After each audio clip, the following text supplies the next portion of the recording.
এটা হচ্ছে আমার নতুন একটা স্টুডেন্ট, একে আজকে একটা নর্মাল সেলোয়ার কাটিং কিভাবে করে সেটাই শেখাবো। প্রথমত এই পাশ থেকে কোমরের মাপটা নেবে, তার জন্য 14 ইঞ্চি নেন আপা।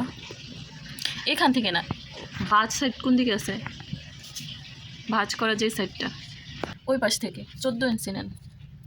এখান থেকে 14 ইঞ্চি লাগবে না, 13 ইঞ্চি নেন। হ্যাঁ 13 ইঞ্চি। এখান থেকে 2 ইঞ্চি নেন রাবারের জন্য, এখানে একটা মার্ক করেন।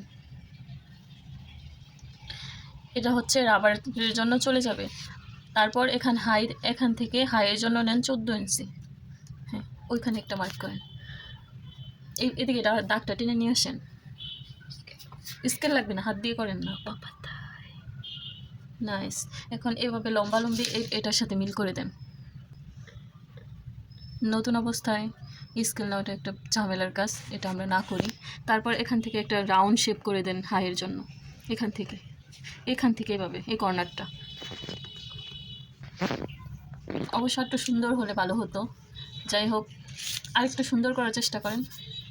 এখান থেকে এভাবে নিয়ে আসেন, একটু বেশি ডিপ না করি, যেহেতু ফ্যান্টাইজের মতো তৈরি করব। 6 ইঞ্চি হলে ভালো হয়, কিন্তু আপনি যেহেতু একটু চওড়া চাচ্ছেন তাই 7 ইঞ্চি ওখান থেকে মাপ দেন। নিচের সেলোয়ারের নিচের অংশটা মোহরি আর কি, এটা 7 ইঞ্চি চওড়া। হ্যাঁ এখানে মার্ক করেন। তারপর 1 ইঞ্চি সেলাইয়ের জন্য বাইরে একটা মার্ক করেন 1 ইঞ্চিতে। হ্যাঁ 8। নাইস। এখন এই যে এই মার্কটা করেছেন, এটা একদম এখানে মিল করে নেবেন। এটা ফিতা দিয়ে মিল করা যাবে না, এখান থেকে মিল করেন। আস্তে আস্তে টেনে নিয়ে আসেন। আগে প্রথম মার্কটা মিল, আচ্ছা এটা যেহেতু সাইডে দিয়ে দিছেন তাই এটা এই পাশেরটার সাথে মিল করেন। এখন ভিতর থেকে এখান থেকে দেন। স্টুডেন্টটা কাজে বেশ পটু, তাই প্রথমবার কাজটা শুরু করেই শেষ করতে পেরেছে, এটাই অনেক। এই হচ্ছে একজন নতুন টেইলরের, যে নতুন শিখছে মাত্র, তার ড্রয়িং করা একটা সেলোয়ার। এখন এই ড্রয়িং অনুযায়ী কাটিং করলেই শেষ।